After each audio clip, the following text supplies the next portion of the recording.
rise up, brothers and sisters, boys and girls, kings and queens, friends, frenemies, and you agents. This is Brother Malik. This is the Gambi One channel. And we wanted to turn our attention away from West Africa and go over to north coast of South America. So continent of South America, north coast of there. You'll find a country called Guyana. Guyana is situated just in between Venezuela to the west and Suriname to the east. Brazil is southwest of Guyana. All right, all that's important information for you to bear in mind as I go through the story. We are talking about the weaponization of information and how important it is for you and I to take stock of the information that we are being given by the mainstream media, by our governments, by the people in power, because many times that information is weaponized and is designed for our demise.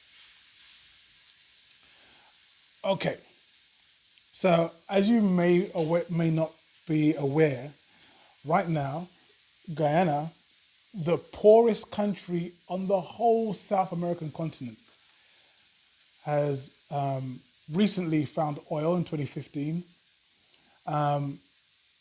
The information that they've been given by the Guyanese government is that they're going to hand dividends to every citizen there in the country. So everyone's going to make money off this new found oil.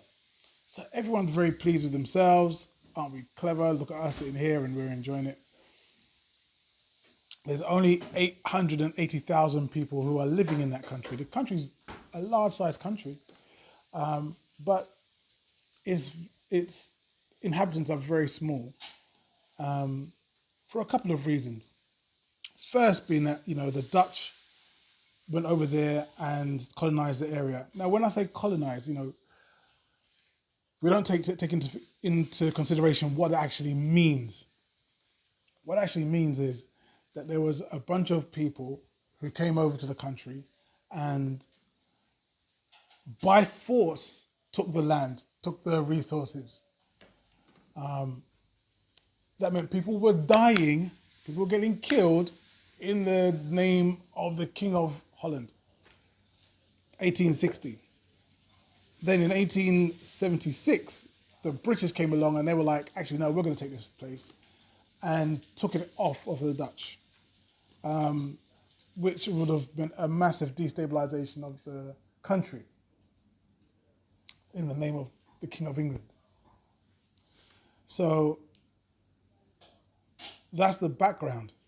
They continued until 1899, where they were given over, they got a man called Robert Schockenberg, some German man called Robert something. I'll write the name here. I'll put it up here. This Robert guy, he was tasked as a German to draw out the border between Venezuela and Guyana, which he did. And the Venezuelans were like, hold on a second, that doesn't make any sense. You've taken this large piece of land to the west of the main river, the Essequibo River, and that belongs to us. So the British were like, no, that belongs to us, and we are British, and so that's what we say, and that's what you should listen to. So the Venezuelans, not wanting to start any trouble, they asked the Americans to adjudicate, to decide, where does this border really lie? Does it lie where the British are saying, or is it the natural border of the River Essequibo? Of course, the Americans, because they are like bosom buddies with the British, sided with the British and said, look, this is where the border should be. Where it is now, where this Robert guy has said it is, that's where the border is. So that's where they stood. This was back in 1865. So 1866 was independence. 1865 was when Venezuela said they had say over that border in 1899 was when the border was drawn out, was completed. So it was from 1897, and the Americans got involved in 1899. So you have hundreds of thousands of black people living there, having zero say over their land and the space that they call home. It's all being written out, decided, and agreed upon by these European overseers. Fast forward, the British decided, independence, you black people, you've now got your independence, quote unquote. We call it independence, but actually what it means is that we will own you, but from a distance, that's all. And to ensure that you stick to what we want, we're going to call the Indians over into the Caribbean so they can oversee what you are doing and making sure that you stick to the plan.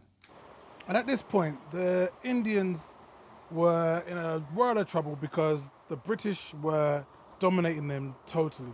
At this point, 1865, at this point, the British were writing new laws saying, oh, by the way, your forests, we own those too. So for them to now have an opportunity to leave and come over to the Caribbean where they can be in the dominant position financially, backed by the British, it seemed like a good idea to them. So now what you have in Guyana is you have these two sets of people. The black people who are your everyday man, everyday woman, and another set who sit financially above in positions of politics, big business, industry. They was calling over landowners, the works, to be able to be in that position of oversight of these black people. That hasn't even changed till this day. There's still people who are doing that. So the question is, right now in 2024, why is there so much concern about this idea of Venezuela, coming over to Guyana and taking some of their land? Well, the British, they love rivers. They love the idea of being able to have a river that will take you right down into the interior so they can scoop up everything they want and they can just put it out onto their boats and take it away.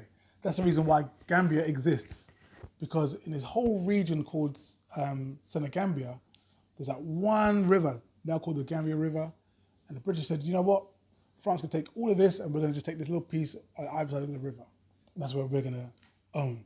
And that's going to be called the Gambia. Oh, and by the way, this name, the Gambia, was actually derived from the Portuguese who called it cambio, the cambio. The cambio is the term they use for money exchange. So wherever it is, so what they felt was that this was a place where you could exchange the ivory from Ivory Coast with the gold from the Gold Coast and the slaves from the Slave Coast. It could be done here before traveling over to the West to sell and trade your goods. So calling, being proud of calling yourself a Gambian or a Nigerian or a Guyanese or a Jamaican or Trinidadian or American, naming ourselves after what the enemy called us, not what we were called, no, what the enemy called us, only continues our own reduction in ourselves and our own reduction in our self-belief and who we are. This information is not for us. So they've been using the same strategy around the world. They haven't changed their plans. They do the same thing whether it's in West Africa or South America. So when it came time for people to get together and draw up this agreement between Venezuela, Guyana, the Americans, and the British, they said, no, there's no time. We've run out of time. We haven't got the time for that. So lo and behold, nothing was signed. That meant now, hundreds of years later on, 2015, when Guyana discovers oil, in the same region that Venezuela was saying was theirs in the first place, we now have nothing signed, no signed document confirming that this belongs to Guyana. The information has not been taken care of. As far as Britain owns a country, definitely was taken care of, stamped and secured. As far as Holland has taken it over, Britain taken it over from Holland, stamped and secured. That border that was written out by Robert, whoever that guy his name was, I'll call him Bobby from now on. The line that Bob wrote, no one's actually ratified that. So the information, so there was a level of trust that was given that should not have been given. People were not dotting their I's and crossing their T's to make sure things were done correctly. So here we are, hundreds of years later on, in this impasse. Now, the way that the Venezuelans have set up their tanks at the border of Guyana looks exactly the same way as how Russia set up their tanks to invade Ukraine. Venezuela bought all their tanks from Russia, all their military hardware from Russia. Guyana clearly has zero military hardware. Guyana is so laid back, they haven't got no military hardware whatsoever. Many of their people have left the country. The zeitgeist of the country right now, and has been for years, is as soon as you are able, you leave Guyana and you go and move and live in America. Meanwhile, the government has changed from a black-run government to an Indian-run government. That was done in one fell swoop. They got involved with a company called Cambridge Analytica. So Cambridge Analytica got involved in the elections in Trinidad. Trinidad is just over the water, it's not too far. It's like the distance of Hawaii to Los Angeles. It's close, but it's an island not too far from Guyana. Cambridge Analytica is a British company, and what they did, their job was to sway the voting public in order for this minority Indian-led government to take power.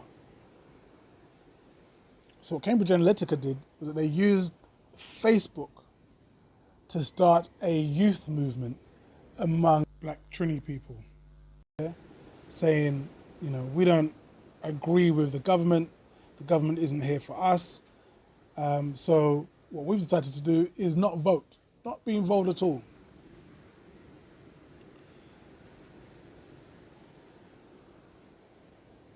So what happens is that you get one government where the youth are incentivized to vote because their families and them say, yeah, we've got to vote for our Indian people, and the black families are incentivized not to vote. Hence, a movement over to the Indian government has happened. So the Indian government, seeing the effectiveness of the work in Trinidad, decided to take on Cambridge Analytica and use the exact same process over there to affect the elections in Guyana. And that Indian government is trying to sell the country to North America. They're trying to change the flag from this, let me go over here, from this to this. This information, this misinformation and malinformation has destroyed the country called Guyana. People have believed that the best thing for them to do is to vacate the country. They've believed the best thing to do is to not be involved in the voting process. They believe the best thing to do is to trust their European colonial owners to manage their affairs. It's not correct. We can learn from one another. We are all we need and we've all we've got. And when I say we, I mean black people.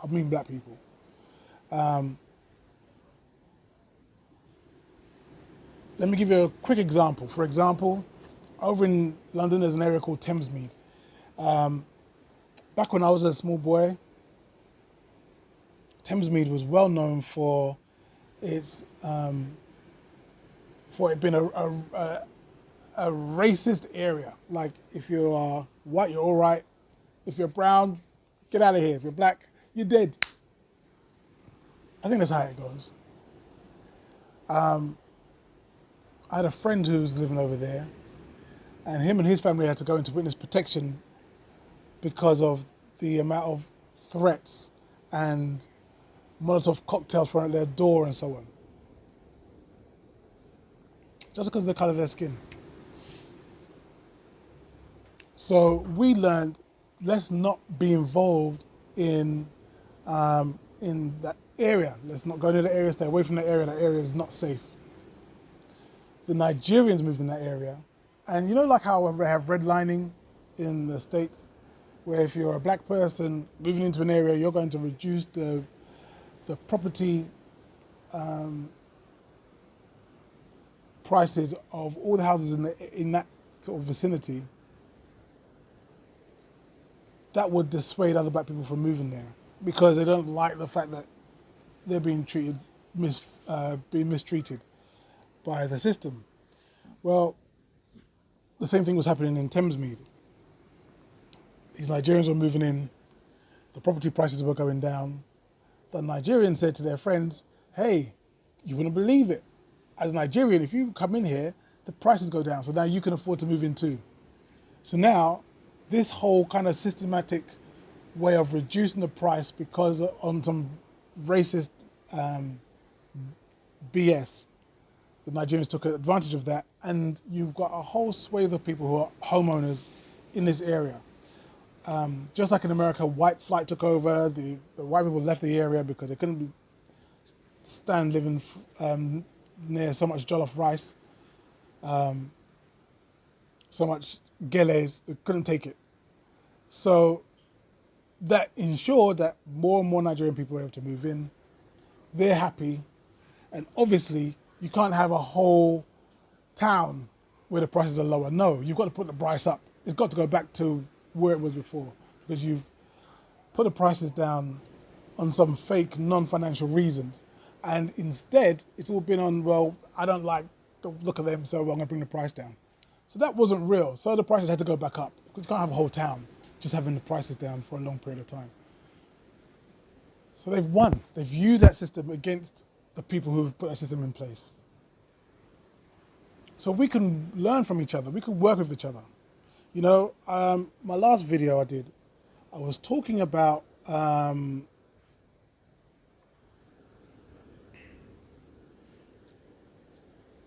it wasn't the last one, it was the one before that. But I was talking about a video a little while ago, and I was talking about a couple of black American sisters who had sadly passed away.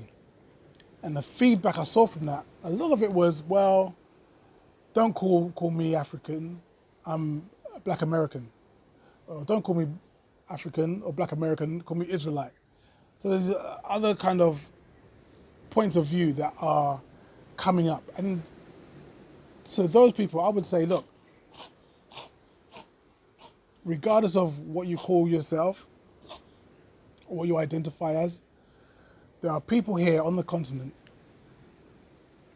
who you could team up with and you could work with.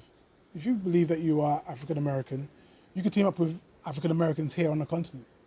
You know, they could export stuff from Africa, you can import it over there, sell it, split the profits, and you know, you could have a way in which we could work together, not use the borders that other people have made up to come between us. We don't need to do that anymore. The new game is to use those systems against the people who've made the systems. We need to stop listening to the information that is given to us, that once you just scratch the surface, you find that actually it doesn't hold any water. There's no way in which you can hold on to that information and use that information. No. We could work together. We could work together as a team, we could work together as a family. And those titles that we give ourselves, well, I'm Guyanese, well, I'm Jamaican, well, I'm Bajan, well, I'm Trinidadian. All those names that we've clung on to, when actually Barbados, Jamaica, Guyana, Trinidad, that was decided for us.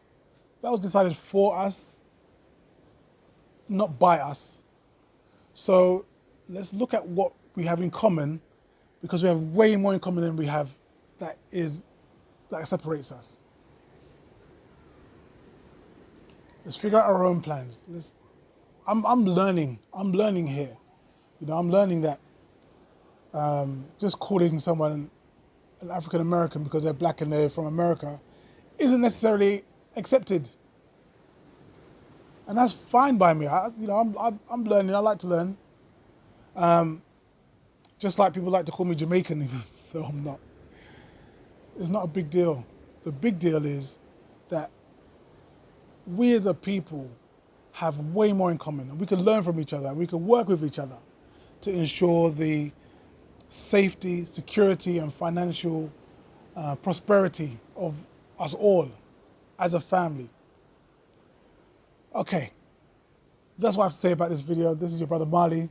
Until next time, take care.